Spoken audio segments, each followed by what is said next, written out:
ఈరోజు మాల సంఘాల జేఏసీ ఆధ్వర్యంలో బషీర్బాగ్ ప్రెస్ క్లబ్ లో మాల విద్యార్థులకు, మాల ప్రజానికానికి, మాల మేధావులకు, ప్రొఫెసర్లకు జరుగుతున్న అన్యాయంపై మాల జేఏసీ చైర్మన్ మందాల భాస్కర్ అన్న ఆధ్వర్యంలో జరిగిన ఈ కార్యక్రమంలో పాల్గొన్న మీడియా మిత్రులందరికీ, అలాగే మాల విద్యార్థులకు, మాల ప్రజానికానికి అందరికీ ప్రత్యేకమైన జేపీలు తెలియజేసుకుంటూ, ఈ రోజు కాంగ్రెస్ ప్రభుత్వం ఎత్తుందంటే ఇక్కడ బీజేపీ ప్రభుత్వం ఉందా, తెలంగాణలో కాంగ్రెస్ ప్రభుత్వం ఉందా అనేది మాకు అర్థం కావట్లేదు. ఎందుకంటే రేవంత్ రెడ్డి ఇటు కాంగ్రెస్ కు సీఎం లేదా బీజేపీకి ఏజెంట్ గా ఉండాలనేది కానీ అర్థం కావట్లేదు.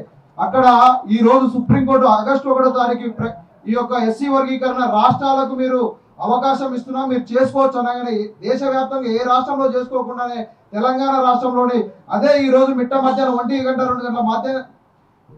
2 గంటల మధ్య ప్రాంతంలోనే అక్కడ అసెంబ్లీ సమావేశాలు జరుగుతుంటే నేను మాదిగల పెద్దన్నగా పాత్ర పోషిస్తున్నా, మీకు వర్గీకరణ అమలు చేస్తానని ఆ రోజు సుప్రీంకోర్టు జడ్జిమెంట్ నడుస్తుంటేనే కోర్టులో ఉండగానే ఇక్కడ ఆగ మేఘాల మీద నేనే పెద్ద మాదిగ లెక్క ఉండి నేను ఒక వర్గీకరణ ఇంప్లిమెంట్ చేస్తానని అత్యుత్సాహంతో మాల ప్రజానికమంతా, మాల విద్యార్థుల గొంతు కోసుడు రేవంత్ రెడ్డి.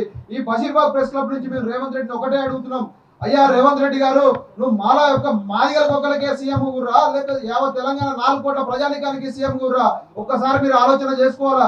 లేకపోతే కాంగ్రెస్ పార్టీని రేపు స్థానిక సంస్థల ఎన్నికల్లో బొందబెట్టక తప్పదు. మాల విద్యార్థులంతా ఆక్రోషంగా ఉన్నారు.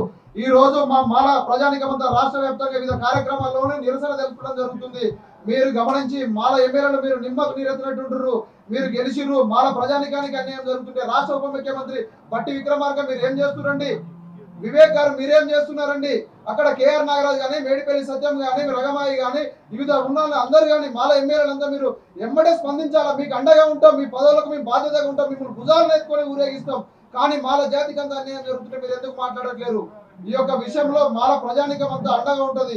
మాల ప్రజాప్రతినిధులు మీరు యొక్క మీ కుట్రలన్నీ మీరు ఇంకా బయటకు వచ్చి మాట్లాడండి.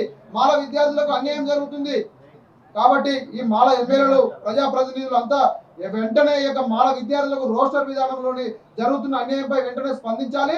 అలాగే ఈ యొక్క సుప్రీంకోర్టు ఏం చెప్పింది, రాష్ట్రాలకు మీరు వర్గీకరణ ఇంప్లిమెంట్ చేసుకోవచ్చు, అలాగే క్రిమిలేయర్ గానే ఇంప్లిమెంట్ చేసుకోవచ్చు అన్నారు. క్రిమిలేయర్ విషయానికి వచ్చేసరికి మీ వారసత్వానికి ఇబ్బంది అవుతుందని క్రిమిలేయర్ ఇంప్లిమెంట్ చేయకుండా అసెంబ్లీలో ఒక వర్గీకరణ బిల్ అనేది చేసిరు.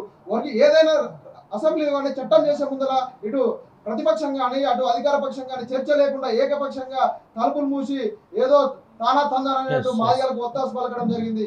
కాబట్టి ఈ యొక్క రాష్ట్ర ప్రభుత్వాన్ని మేము కోరుకునేది ఏంటంటే, మాలలు కాంగ్రెస్ పార్టీకి దూరం కావద్దు అనుకుంటే మీరు వెంటనే ఈ యొక్క రోస్టర్ విధానంలో కానీ, ఇట్లా మాల విద్యార్థులకు రేపు వచ్చే ప్రతి పథకంలో కానీ, రాజీవ్ గృహ పథకాలలో కానీ మొత్తం మాదిగలకు ఇస్తూ గ్రామాలలో. కాబట్టి ఈ కాంగ్రెస్ ప్రభుత్వం వెంటనే స్పందించి రేవంత్ రెడ్డి గారు, బట్టి విక్రమార్క గారు మీరు వెంటనే రోస్టర్ విధానంలో మార్పు చేసి మాల విద్యార్థులకు 16వ రోస్టర్ కేటాయించాల్సిందిగా మేము ఉస్మానియా యూనివర్సిటీ విద్యార్థి సంఘాలుగా డిమాండ్ చేస్తున్నాం. జై భీమ్, జై మాల.